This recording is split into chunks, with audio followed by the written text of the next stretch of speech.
Sohan est de retour dans What's In. Un an à peine après son dernier album, plutôt très rock, il revient là avec une collection assez variée de chansons rock enregistrées dans une ambiance acoustique un peu bastringue. Mais cet album reste bien du Sohan, avec la gouaille et l'authenticité qu'on lui connaît. Le meilleur endroit pour apprécier l'ancien vainqueur de la Nouvelle Star est bien sûr en live. Ça tombe bien, Sohan est en tournée quasi permanente. Retrouvailles avec un pote dans What's In. Salut, c'est Sohan dans What's In et tout simplement... Je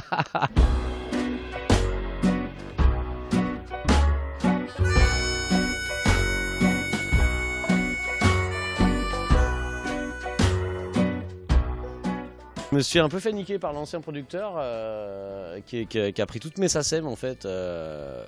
Et en même temps, je me faisais harceler par des fans qui me disaient putain, il n'y a pas tel morceau sur l'album passé quoi. Et donc du coup, je me suis dit bon on va leur faire un disque sur mesure quoi. Donc voilà ce qui s'est passé depuis. C'est quelques inédits écrits sur place quoi, parce qu'en fait j'ai enregistré l'album chez un pote. L'endroit était plus petit que la terrasse, c'était vraiment 20 mètres carrés. Et on a mis tout le monde là-dedans, même la batterie, etc. On a mis des micros au-dessus, puis 3-4, on joue quoi. Donc voilà, moi j'avais même pas ça un album, en fait pour moi c'est une parenthèse quoi. C'est un petit kiff pour les gens. Ils m'ont payé mon kiff d'avant, donc je leur ai payé leur kiff de maintenant quoi.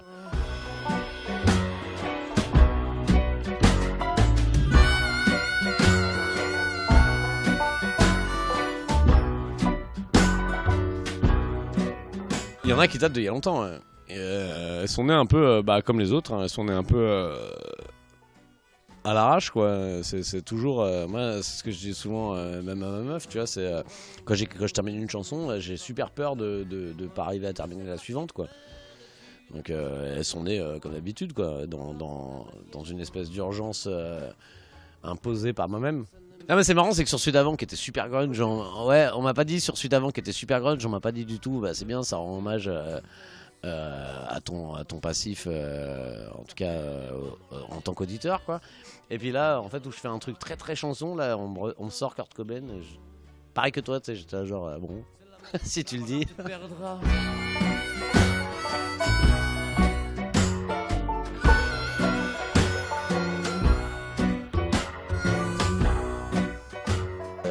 J'ai vraiment envoyé tout ce que j'avais de rock'n'roll quoi au moment de la Nouvelle Star, plus que maintenant en fait, parce que maintenant j'ai 36 ans, je passe un peu à autre chose, puis le corps aussi te fait te calmer. Hein.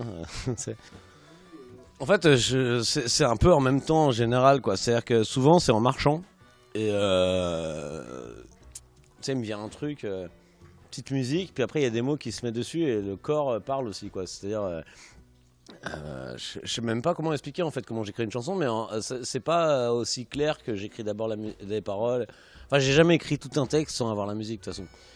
Donc ouais, non, ça m'arrive pas, mais j'ai jamais non plus écrit une musique sans avoir le texte quoi. Ouais, les deux sont liés en fait. J'ai des petits bouts de trucs et puis petit à petit je les travaille, voilà, j'y reviens.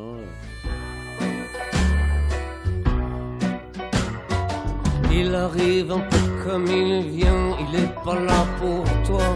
Il a tout le temps qui convient et c'est pour ça qu'il boit. Fais pas celui qui n'en sait rien. Mais ça a été tout un chemin en fait. Quand on m'a appris en même temps, tu vois, à force de faire des examens chez les médecins, parce que j'allais pas bien, j'étais fatigué, je comprenais pas, je me disais mais est-ce que c'est moi qui m'écoute trop ou est-ce que...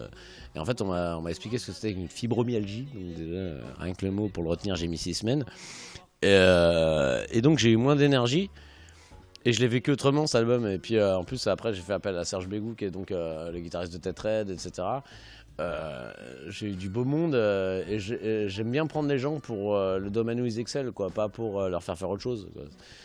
Et après on avait 5 jours d'enregistrement où tout le monde était là et moi j'étais vraiment fatigué. On enregistrait la plupart du temps sans métronome quoi, parce que normalement les gens enregistrent au métronome. Et la plupart des morceaux là sont enregistrés sans métronome, donc il fallait vraiment le faire live. Et c'était un peu 3-4, on y va quoi. On n'avait plus le choix en fait, parce que comme j'ai été au Plumard pendant 2 jours et quelques sur l'album, sur 5 jours d'enregistrement, donc mes potes ils ont bossé, puis après je suis revenu et on a fait le truc, il n'y a plus le choix, on y va. Les lutins se pressent, s'accrochent autour de leurs doigts, ça fait des voix pour l'allégresse, une pièce ou bien l'opéra. C'est pas la nuit qui... De toute façon, je suis un peu en show permanent, c'est-à-dire Depuis que je suis en autoprod, il y a le truc où en fait déjà t'enfiles plusieurs casquettes et puis t'as de moins en moins des compartiments. Tu sais, c'est au départ, tu sais, t'es un peu, il y a le moment où t'enregistres, après, ça t'as le confort des maisons de disques et puis l'oseille aussi des maisons de disques où t'es un peu en train d'enregistrer, après t'es un peu en train d'être en promo, puis après t'es en tournée. Et là, en fait, tout se confond un peu plus. Et c'est un peu, tu sais, comme Bob Dylan qui avait fait The Never Ending Show, tu vois. C'est un peu pareil, quoi. C'est, en fait, je joue quand on veut bien de moi, j'enregistre quand je trouve le budget. Voilà, donc tout ça se confond un peu plus qu'avant, quoi.